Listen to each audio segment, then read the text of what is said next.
히브리서 7장. 이 멜기세덱은 살렘 왕이요 지극히 높으신 하나님의 제사장이라. 여러 왕을 쳐서 죽이고 돌아오는 아브라함을 만나 복을 빈 자라. 아브라함이 모든 것의 10분의 1을 그에게 나누어 주니라. 그 이름을 해석하면 먼저는 의의 왕이요 그 다음은 살렘 왕이니 곧 평강의 왕이요 아버지도 없고 어머니도 없고 족보도 없고 시작한 날도 없고 생명의 끝도 없어 하나님의 아들과 닮아서 항상 제사장으로 있느니라.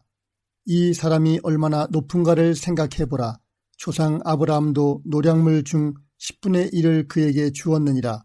르이 아들들 가운데 제사장의 직분을 받은 자들은 율법을 따라 아브라함의 허리에서 난 자라도 자기 형제인 백성에게서 10분의 1을 취하라는 명령을 받았으나 르이 족보에 들지 아니한 멜기세덱은 아브라함에게서 10분의 1을 취하고 약속을 받은 그를 위하여 복을 빌었나니 논란의 여지 없이 낮은 자가 높은 자에게서 축복을 받느니라. 또 여기는 죽을 자들이 10분의 1을 받으나 저기는 산다고 증거를 얻은 자가 받았느니라. 또한 10분의 1을 받는 르이도 아브라함으로 말미암아 10분의 1을 바쳤다고 할 수 있나니 이는 멜기세덱이 아브라함을 만날 때에 르이는 이미 자기 조상의 허리에 있었음이라.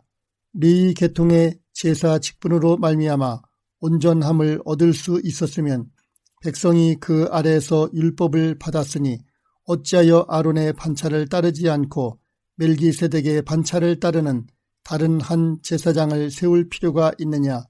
제사 직분이 바꾸어졌은즉 율법도 반드시 바꾸어지리니 이것은 한 사람도 제단 일을 받들지 않는 다른 지파에 속한 자를 가리켜 말한 것이라. 우리 주께서는 유다로부터 나신 것이 분명하도다. 이 지파에는 모세가 제사장들에 관하여 말한 것이 하나도 없고 멜기세덱과 같은 별다른 한 제사장이 일어난 것을 보니 더욱 분명하도다. 그는 육신에 속한 한 계명의 법을 따르지 아니하고 오직 불멸의 생명의 능력을 따라 되었으니 증언하기를 내가 영원히 멜기세덱의 반차를 따르는 제사장이라 하였도다. 전에 있던 계명은 연약하고 무익함으로 패하고 율법은 아무것도 온전하게 못할지라. 이에 더 좋은 소망이 생기니 이것으로 우리가 하나님께 가까이 가느니라.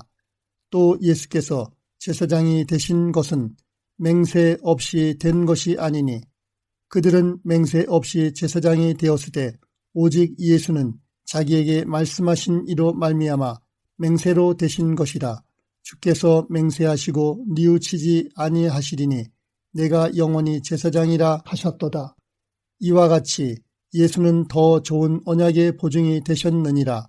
제사장 된 그들의 수요가 많은 것은 죽음으로 말미암아 항상 잊지 못함이로되 예수는 영원히 계심으로 그 제사장 직분도 갈리지 아니하느니라.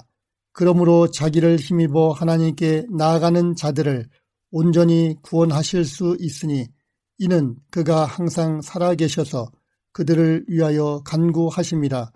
이러한 대제사장은 우리에게 합당하니 거룩하고 악이 없고 더러움이 없고 죄인에게서 떠나 계시고 하늘보다 높이 되심이라.